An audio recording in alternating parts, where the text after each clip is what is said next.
Le salon Reims Real Estate and New Technologies, les 6 et 7 novembre 2019, en direct de la Porte de Versailles, pavillon 6 sur Radio Imo. Salut à tous, merci d'être avec nous. Voilà, on arrive vers la fin, c'est cette deuxième journée du Rent. On va finir en beauté et de bonne humeur, hein, même si on essaye quand même de nous amener quand même. Hein, c'est pas grave, écoute, on est là, on aime travailler. Hein, l'essentiel c'est qu'on aime bosser. Voilà. Exactement. Okay, entre gens bien. Absolument, il faut, c'est important.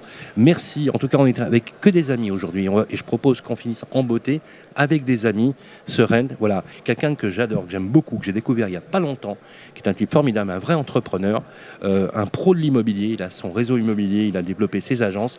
Et c'est un start-upper aussi dans l'âme. C'est Romain Solène qui est sur le plateau. Salut Sylvain. Salut Romain, comment ça va ? Très bien et toi ? Voilà. Alors moi je m'étais dit, Romain, que je voulais avoir un ami sur le plateau qui était aussi un gros influenceur du métier, qui connaît bien le monde de l'immobilier. Et pour cause, il en a financé un sacré paquet. Il est directeur général adjoint de CAFPI. C'est mon ami Philippe Laboret. Salut Sylvain, et puis enchanté. Enchanté. Merci Philippe. Voilà, au débeauté, je voulais que tu viennes sur le plateau pour découvrir cette formidable initiative. Promis. On vous l'avait dit, c'est promis. On vous l'avait dit, c'est promis. Tu fais l'article. On vous l'avait dit, c'est promis. Ça révolutionne le foncier. Je peux le dire, ça ou pas ? Oui, en tout cas, c'est l'ambition qu'on a. C'est ce qu'on en fait, ça révolutionne le foncier. Et en fait, tu fais. Alors, promis, c'est la preuve par l'exemple. Alors, on va en parler. Hein, vous allez voir. Ça va être très simple. On va faire la preuve par l'exemple que le foncier, finalement, c'est pas un sujet. En fait, du foncier, il y en a. Il faut juste redonner un peu de confiance pour tous les acteurs. Et puis, finalement, on va pouvoir régler un gros problème. Le déficit du logement, puisque le déficit du logement provient du déficit de foncier. Et en fait, provient du déficit de confiance entre tous les différents acteurs. C'est la base de Promis. Promis est une solution qui va redonner donc un cercle vertueux entre tous ces gens-là. Les promoteurs, les agents billets, les propriétaires de terrain, de propriétés. Et on a décidé de mettre ça en place donc, depuis 2 ans. Le constat était parti de ce déficit de logement, on s'est dit déficit de foncier, on écoute les promoteurs, ces derniers se plaignent. Alors, ils ont des bonnes raisons quand même. Objectivement, on se rapproche des élections, on sait que c'est crispé au niveau des obtentions de permis. On parlait tout à l'heure ensemble de la baisse des permis, moins 7% environ encore cette année, ce qui est assez énorme alors qu'on a des gens qui... Là, surtout en période préélectorale, incroyable. À un an des élections où tu n'as plus un permis qui sort. Quoi. Je caricature un peu, mais... Ouais, c'est une caricature, mais c'est quand même la vérité. Si tu écoutes tous les promoteurs aujourd'hui, ils sont bloqués, on leur propose de repousser. On leur dit non, mettez pas en grue maintenant, il y a quand même des élections qui arrivent. En tout cas, il y a des vrais problèmes. Après, nous, sur Promis, on s'articule au niveau de plusieurs services. Ces services, en fait, sont là pour simplifier la vie de tout le monde, redonner des informations concrètes, leur permettre de comprendre ce qui se passe et surtout permettre aux fameux acteurs promoteurs de finalement pouvoir faire des vrais projets, pouvoir proposer des habitations, des RP, de l'investissement locatif et puis finalement faire travailler un petit peu l'économie. Voilà ce que toi tu as pu découvrir avec Promis. Alors, donc là on a compris le concept. Maintenant, comment ça fonctionne concrètement ? Alors, Promis, donc 3 services. Le premier, je vais essayer de faire très simple. Le premier, c'est le guichet unique. En fait, on a cette volonté de simplifier la mise à disposition des informations concernant une propriété avec notre guichet unique en un seul lieu, une seule application et en un clic à partir d'une seule adresse. On va collecter des centaines, des milliers, je vais dire des millions, mais sinon j'ai l'informaticien qui va me dire des milliards de données qui vont être mises à disposition de tous les propriétaires, les agents de billets, les promoteurs. Ces informations, c'est des informations pertinentes. La parcelle, la taille de la parcelle, le reste à construire, le zonage, l'éligibilité à la fibre, l'éligibilité à l'ADSL, les zones de pollution, les risques naturels, etc., etc. Toutes les informations qu'ils pourraient trouver sur différents sites, différentes applications, que ce soit payants ou gratuits, nous on a décidé de les centraliser et de les offrir. Enfin, donner une information qui est pertinente et gratuitement. Comme ça, en tant que propriétaire, je sais ce que j'ai sous mes pieds. En tant qu'agent immobilier, je sais ce que je vais conseiller à mes futurs clients. Et en tant que promoteur, je sais quand je suis en prospection, en discussion, je sais à qui je parle et qu'est-ce qu'il y a en dessous. Voilà ce que c'est que le guichet unique. Un endroit simple, des informations pertinentes et surtout gratuites. Qu'est-ce que tu en penses, Philippe ? Extraordinaire. Mais si tu me donnes la parole, je vais la prendre. Oui, tu sais, oui. Il faut du logement en France et en ce moment, moi, de mon côté, sur le crédit, on est en train de essayer de brider le crédit. Et s'il n'y a pas de clients pour acheter, je vois qu'en plus, on est en train de doublement brider la promotion immobilière, la construction de logements nécessaires. Et ça m'embête bien parce que quand j'entends ça, ça me redonne de l'espoir. Enfin, on va construire en France le logement dont on a besoin. Exactement. Loger les Français, quand même. Mais une c'est priorité. ça, mais ce qui est intéressant dans le Promis, c'est qu'en fait, ça inverse la recherche. C'est-à-dire qu'en fait, j'ai bien compris. Voilà. Non, mais c'est intéressant. C'est intéressant. C'est-à-dire qu'en fait, c'est de l'ingéniosité. Le foncier existe. Moi, ça me rappelle Hervé Legros, que tu connais bien, Lyonnais. qui est lyonnais, qui est le fondateur du groupe Alila. Tu l'écoutes, il te dit, il y a pas moi je vous résume. Il sort 8000 lots par an quand même, hein, Oui. d'accord. Il fait des Il y a immeubles du en foncier. VFA pour les. Ouais. Il construit des immeubles en VFA pour les bailleurs sociaux. Il a inventé ce métier, Ouais. d'accord. Complètement. Il dit, il n'y a pas de problème de foncier. Il faut simplement travailler plus dense, plus haut. Il faut consentir aussi à déconstruire. Hein, parce que déconstruire, c'est une ville qui se construit sur la ville. Exactement. Et donc, en fait, dans Promis, ce qui est intéressant, c'est que lui, son terrain, il n'est pas vide, forcément. C'est aussi une maison qu'il faut raser et reconstruire et autres. Ou C'est ça démembrer. ou démembrer, etc. Exactement.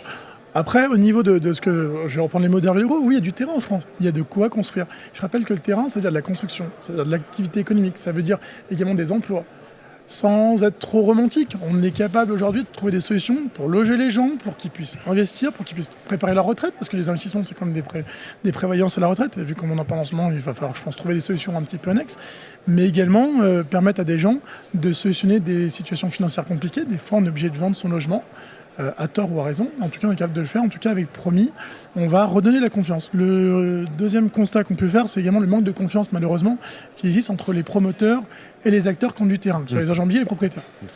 Quand on entend des propriétaires d'agents immobiliers, on dit ouais mais les promoteurs gagnent beaucoup d'argent, on ne peut pas leur faire confiance. En tout cas c'est pas une profession qui est forcément mise en valeur de confiance.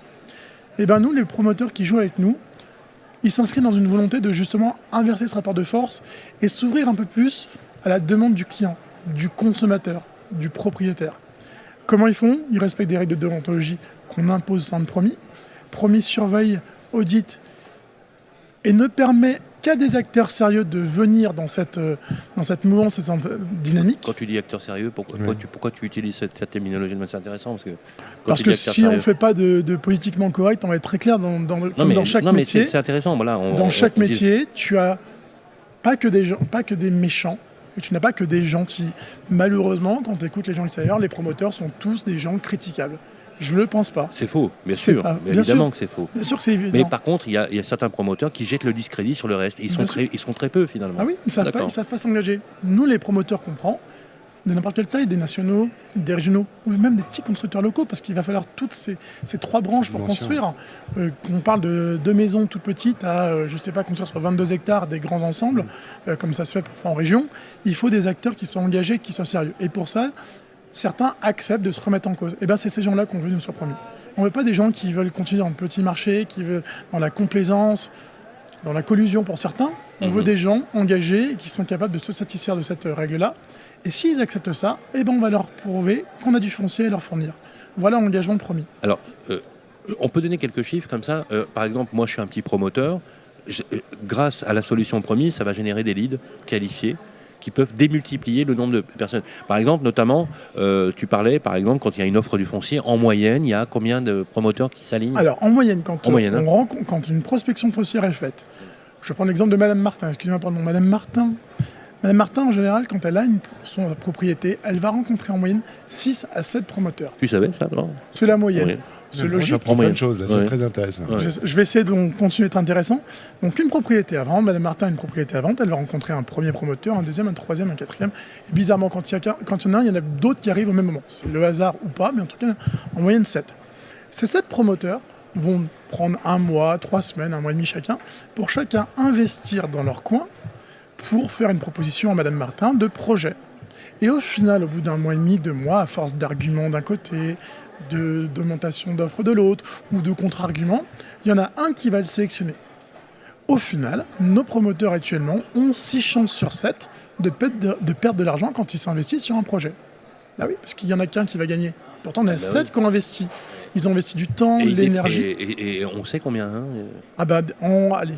Les sommes faibles disent 10 000 euros. Moi, on est plutôt sur des sommes de 15 à 20 000 euros en moyenne sur un projet. Par projet. Hein. Par projet. Donc le mec qui monte sur 50 projets, 100 projets, il va dépenser 100 000 euros, mais il n'est pas sûr d'avoir le projet parce qu'il y en a 6 ou 7 comme lui. Il a 6 chances sur 7 de pas de prix. D'accord. Donc il devrait aller chez partout. Donc en fait, il mise sur le volume. Exactement. D'accord. Alors il mise sur le volume. En fait, il dit je monte sur 20 opérations pour n'en faire que 2 ou 3. Bah c'est ça. Le ratio, 20 opérations, t'en fais 3.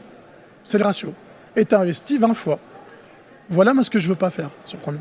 Sur Promis, c'est Promis qui va construire avec le propriétaire et l'agent immobilier sans s'en rendre compte. On va construire nous avec notre solution 3 services, une réflexion qui est très numérique, digitale, avec un algorithme, une intelligence artificielle. La deuxième, on a des équipes d'experts typés promoteurs en interne qui vont réfléchir comme si c'était eux les promoteurs et qui vont co-construire ce projet, informer, confirmer la machine ou le digital, parce que faire confiance dans le digital, c'est une hérésie. S'en servir, c'est une bonne solution. Juste laisser un ordinateur réfléchir, ça ne marche pas. Et une fois qu'on a donc fait ces 2 premières étapes, on a donc des architectes partenaires qui vont nous apporter leur regard d'experts et qui vont nous confirmer le projet. Une fois que ce projet est monté, en fait, on va juste le mettre à disposition de nos 300 promoteurs partenaires, référencés audités. Et ces 300 promoteurs, en fait, ils vont pouvoir se positionner. Ils n'ont pas à investir dans le pré-projet pour faire une proposition. C'est nous qui faisons un pré-projet généraliste en fonction de la réglementation. Et les promoteurs n'ont plus qu'à venir se positionner. On prend un exemple lyonnais, puisque je cite souvent lyonnais, comme tu sais, je suis un peu chauvin sur ça, étant à Paris, en plus je le dis. Un promoteur local que je connaissais se positionnait en moyenne sur 30 affaires par an. 30 fois 10 000, 15 000 euros pour commencer à faire quelques affaires de rêve. Avec ma solution, il peut en avoir 300, 400, parce qu'il n'aura rien à investir tant qu'il n'aura pas remporté, entre guillemets, le projet final. Donc, ils ont eu un spectre qui est beaucoup plus large d'opportunités, et c'est à eux de décider quand ils ont vraiment envie de se mettre sur une opportunité ou de la laisser filer. Ça ne leur coûte rien du tout. Et donc, c'est un cercle vertueux, puisqu'on peut investir sur des vrais projets, comme ça. Moi, je trouve ça super ingénieux, et j'ai envie de me poser la question, pourquoi les professionnels de l'immobilier, c'est-à-dire les promoteurs, n'y ont pas pensé ? Moi, je fais le constat que dans tous les domaines, aujourd'hui, les plateformes de services sont des plateformes qui réunissent. C'est exactement le modèle d'une plateforme, en fait. Là, très spécifique à un métier, mais c'est le problème de la plateforme. Je concentre en un lieu les études, les projets, pour simplifier les démarches de chacun. Et en définitive, c'est tout ce qui a apporté cette nouvelle façon de faire aujourd'hui. Et on voit bien ici, il y a la partie PropTech. Ils sont tous sur ces schémas-là. Je simplifie le parcours de spécialistes qui dépensent autrement beaucoup d'argent à faire des études, etc. Exactement. Et là, c'est un sujet particulier. Ça a l'air d'être bien fait, mais à la fin, qui choisit alors le promoteur ? Alors, à la fin, qui c'est qui doit choisir ? Alors voilà. C'est le consommateur. Et le consommateur, c'est qui ? C'est le propriétaire. Alors, qu'est-ce qu'il fait ? Il choisit le mieux-disant, forcément. Ah bah non. Pour moi, c'est pas le mieux-disant. Je vais dire pourquoi, Sylvain. Ça dépend ce qu'on dit, mieux disant. Tu veux dire non, mais je veux dire, un exemple très concret que j'ai. Celui qui donne le plus, non ? Sylvain, je peux donner un exemple ? Oui. Vraiment très clair. Oui. Solèze, à côté de Lyon, banlieue lyonnaise, pour les Lyonnais, ils connaîtront. Là, pour le coup, c'est un exemple concret. C'est un exemple très concret.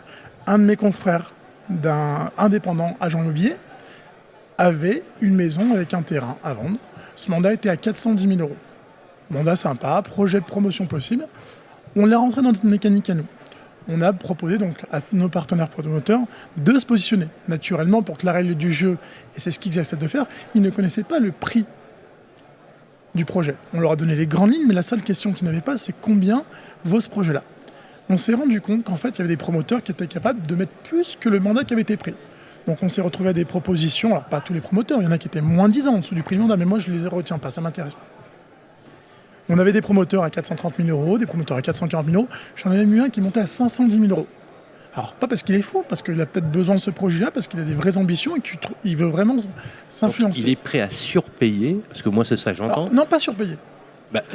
À montrer sa volonté forte d'investir sur ce projet-là. Attends, ça ressemble étrangement à la spéculation. Non, la spéculation, c'est que... Non, mais la spéculation, c'est que je vais acheter très très cher, de toute façon, je vais avoir le... Mais donc, quand je dis spéculation, quand je prends le corollaire spéculatif, c'est qu'en achetant à ce prix-là, je crée je dirais pas une bulle, mais un mécanisme qui augmente mécaniquement les prix.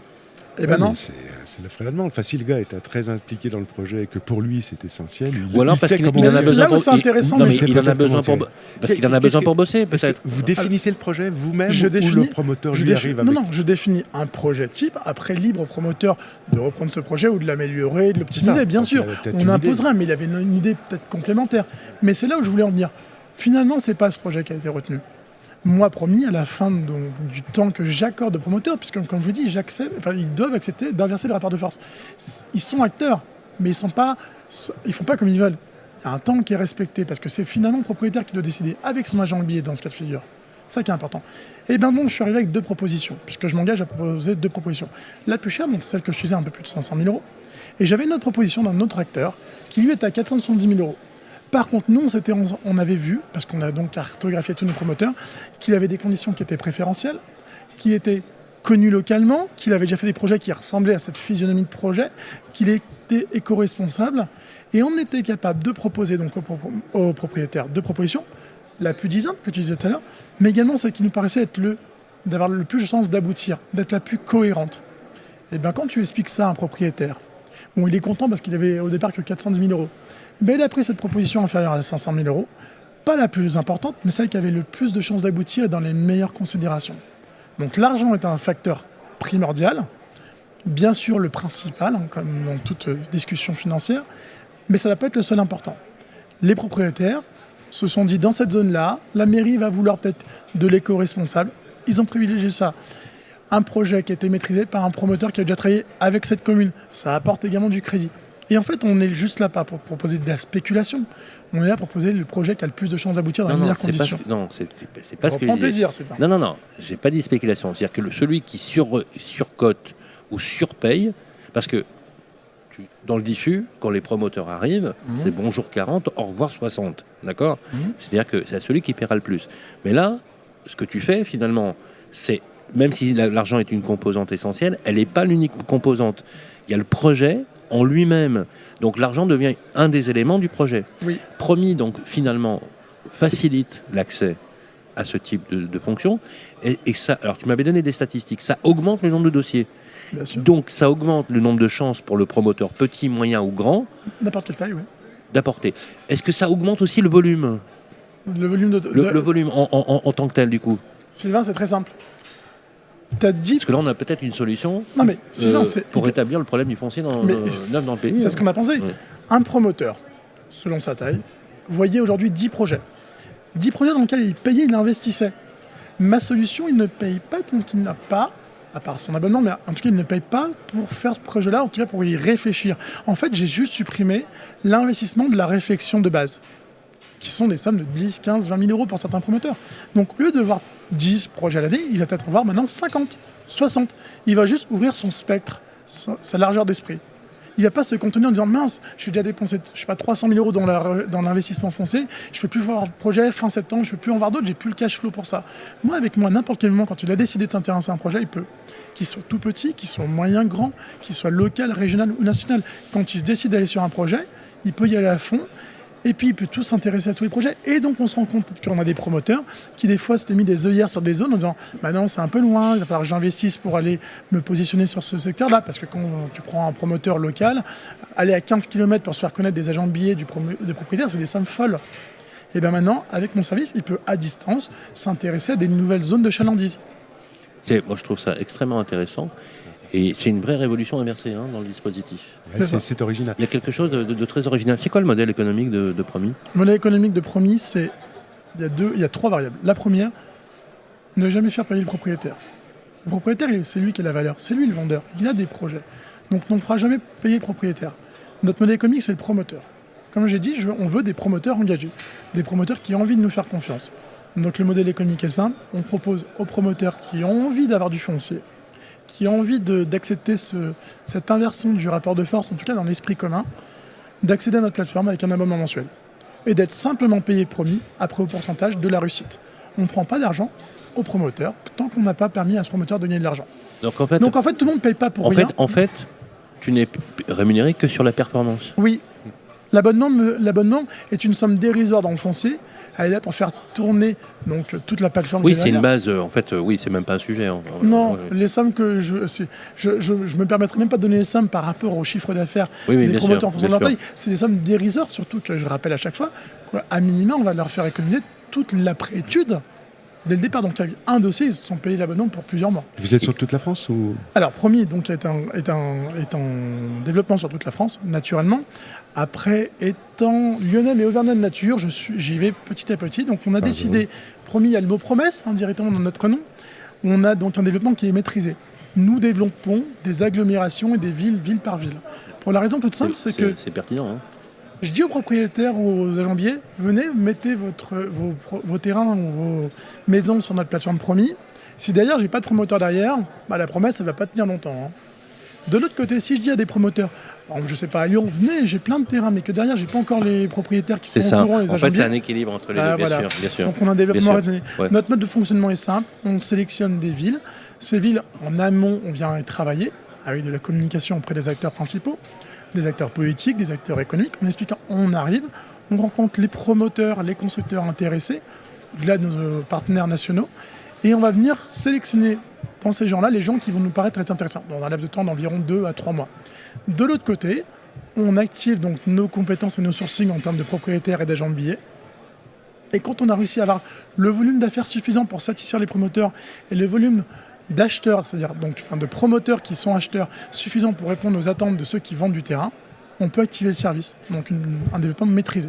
Pour quelqu'un qui pensait pas parler longtemps, voilà, 20 minutes.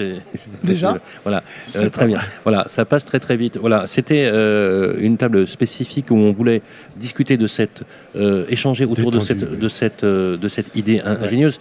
C'est là que tu vois finalement que, outre la puissance publique qui essaye de réfléchir aussi, en fait, il faut surtout faire confiance à l'ingéniosité. Oui, par ce type, voilà. Et on l'a souvent dit, Sylvain, ensemble, je pense que la puissance publique, elle ne s'adresse pas assez au privé, et surtout aux bonnes idées qui germinent là, tu vois, de plus en plus dans l'esprit des entrepreneurs pour faire et répondre aux problèmes. Comme tu le sais, nous, on connaît bien Julien de Normandie, le ministre du Logement. Effectivement, qui est très actif, et je pense que c'est une initiative extrêmement intéressante qui peut avoir du sens. Il y a une mission éminemment sociétale dans le développement de Promis. On lui souhaite de très très belles choses. Sylvain, je peux te donner une dernière information ? Oui. Tu viens me parler du ministre de Normandie. On parlait d'acteurs publics. Bon, il y a un petit teasing pour 2020. Sur Promis, on est en train de trouver une solution pour aider en fait l'administration publique, les communautés de communes, les mairies. Aujourd'hui, il faut savoir que la vente du foncier, c'est très compliqué. Bien sûr. Des cahiers des charges très poussiéreux, très anciens. Et la plateforme Promis sera gratuite pour l'ensemble du public, des communautés communes et des mairies, afin que ces derniers qui ont du foncier puissent le mettre en place et qu'il y ait donc une multitude de promoteurs qui puissent venir interagir. Facilement. Exactement. Et ça, on l'offrira complètement. Site internet www.promis.fr. Tout simplement. Et comme disait Coluche, compromis, chose due. On vous l'avait dit, c'est promis. Merci Sylvain. Merci Romain. Merci Romain. Voilà, on change rien. Surtout, on sent la passion qui l'anime. Donc ça c'est bien. Comme quoi, l'entrepreneuriat c'est une réalité. Merci. À tout de suite et on va clôturer cette deuxième journée pour cette 7e édition du Rent en beauté avec le patron du Rent, notre ami Stéphane Scarella. À tout de suite. Le salon Rent Real Estate and New Technologies, les 6 et 7 novembre 2019, en direct de la Porte de Versailles, pavillon 6 sur Radio Immo.